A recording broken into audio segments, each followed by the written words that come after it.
Welcome to the Social Innovation Global Ethics Forum 2018 Speaker Interview Series on Decentro Report. Brought to you by HoryouToken, a cryptocurrency driving the new renaissance. A link to this awesome blockchain project is below. Hi everyone, this is Decentro. I'm reporting at the CGF 2018 conference in Singapore, and it's a pleasure to have Assaad Razzouk with me today. Thanks for being on the show. Lovely to be here at Decentro. That's cool. I'm going to introduce you to the viewers, if you don't mind. Assaad Razzouk is a Lebanese-British clean energy entrepreneur, investor, commentator, and chairman and CEO of Sindicatum Renewable Energy. This is a clean energy company, correct? Yes. Headquartered in Singapore. Your company finances, builds, and operates 1,000 megawatt in total of renewable energy projects in India. Yes? And Southeast Asia. And in Southeast, India, Thailand, Indonesia, and the Philippines. That's right. That's fantastic. So how has CGF 2018 been for you? I think sometimes I think we have too many of these conferences and maybe we're not doing enough. And sometimes I think it's lovely to network and learn from others. Well, it sounds like you're hyperactive. You're the kind of guy that gets a lot accomplished every day. So, I mean, very kind. Well, just looking at your profile, that must be the case. So, can you talk about your company, Sindicatum? Yeah. Sure. Look, at the moment we're in the midst of, without exaggeration, catastrophic climate change, which I think increasingly the public is becoming aware of, but which has been known for some 30 years. At the same time, we're in the midst of a situation where effectively emissions are still rising, and all the very talented tens and hundreds and thousands of people that are trying to do something about it, me included, have really not delivered results. And the reason we know is because if you look at the facts, emissions are still rising. Yeah. Now, one of the decisive ways to do something about it is to effectively electrify the world and power it with renewables. I think you will find that there is a lot more talk about that than any actual action on the ground, with some of the biggest culprits being, for example, the international capital markets. $200 trillion of funding, which is still financing oil, gas, and coal, as if there is no problem, when the rest of us know that there is. And there are others, barriers, political, vested interests, lobbying, and what have you. So we, Sindicatum, at a very small scale, are trying to make a difference by building or contributing to build Asia's clean energy infrastructure. That's fantastic. So what is your next mission for your company? Are you lined up to build a facility somewhere in Asia? Well, look, I think in terms of renewables, which is the core business of what we do, we will build and finance and operate as many plants as we can, capital permitting. The exciting project we are at the moment executing is we just launched a global blockchain-based solution for renewables. Our subsidiary, Sindicatum Blockchain Technologies, is basically is providing already a solution to digitize and democratize the environmental aspects of renewable energy projects worldwide.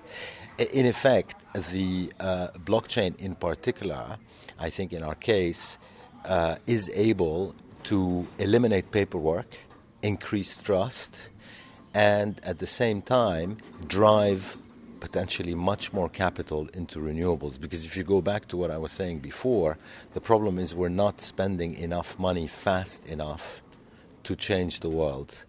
And we have to look at any and all solutions. So we have a core renewable energy business trying to do that. And we've also launched a global effort in the blockchain space with a particular discrete token, which we have christened Renewum, to try and drive a lot more money into renewable energy worldwide. Not just our projects, anybody's projects. That's really cool to hear.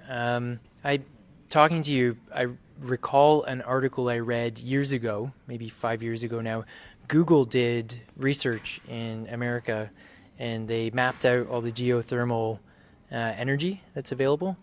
And Google estimated that with a $300 billion investment, America could be 100% run on renewable energy, geothermal, which I would say is probably among the cleanest of renewable energies, especially compared to solar. Now you look at their military budget of $700 billion.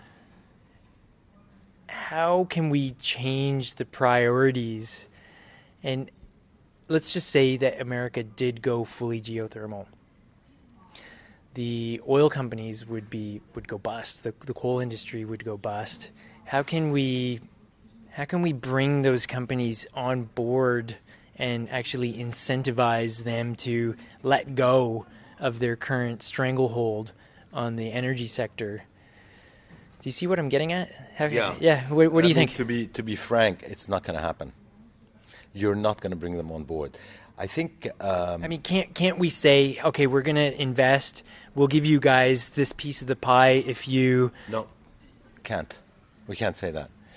I'm being too idealistic, aren't I? In Cleveland, Ohio, in 1900, you had over, I think, 120 horse carriage manufacturers.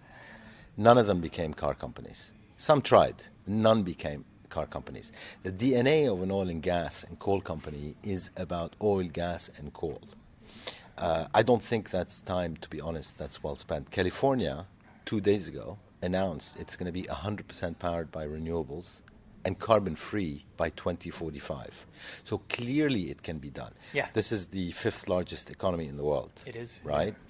But I don't think you're going to do it by understanding the emergency, the climate emergency we're in, and then enacting legislation and taking action at a government level.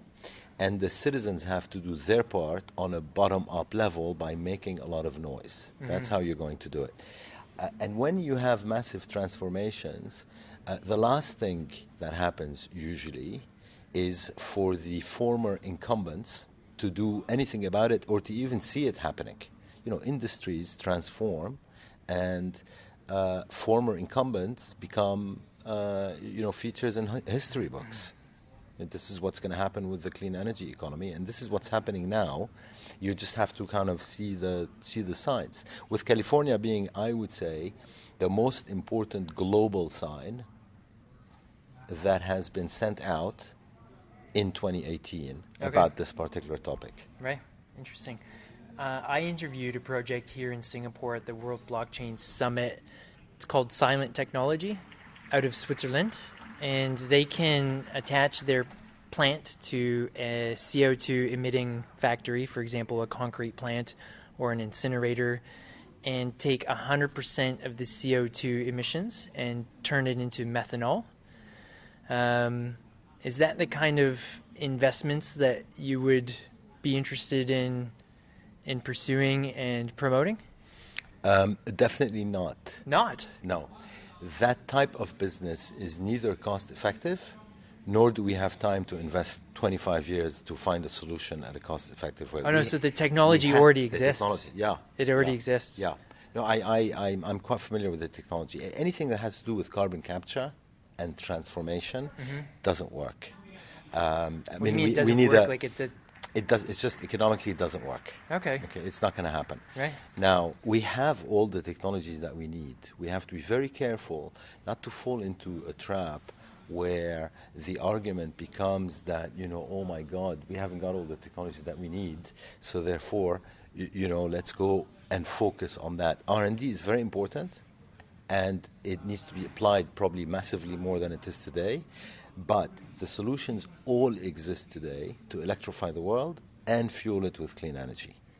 So that's not really kind of the type of barrier that I think we should be concerned about. I mean, good luck to them. And if it works, fantastic. It'd be very difficult to deploy it at scale from experience and cost effectively. but anything helps. So, we should encourage everybody, Yeah. but not put our hopes on blue sky thinking or kind of magic solutions that will appear in the future. That's a very dangerous argument because it leads to inaction now. So you think the solution is to prevent CO2 emissions to begin with? The solution is to build solar, wind, geothermal, Yeah. and other forms of renewable energy projects now, and to break down the barriers that are stopping us from doing that. Because remember, we, the renewable energy industry, are cheaper. Fact. We're cleaner. Fact. And therefore, yet we are not being deployed yet at scale or fast enough globally. Right? And so the barriers are not that we can't solve the problem. We can. The barriers are elsewhere. They're in the financial markets. They're in the legal framework of what fiduciary duty means, for example. They're at a political level. They're in the lobbying industry and how it's financed. They're in the power of the incumbent and their ability, fossil fuels, and their ability to slow down change because they won't stop it. That's what we have to focus on. All right. Well, it was a pleasure to have this conversation with you. Thanks for being on the My show. pleasure, DeCentro. Yeah, no worries. And thank you all for watching. Before you move on, make sure you like and share this video. Also, please subscribe and ring the bell so you can catch the rest of the Decentro Report playlist for CGEF 2018, giving you a chance to meet all the speakers from this awesome event. Brought to you by HoryouToken, a cryptocurrency driving the new renaissance. A link to this awesome blockchain project is below.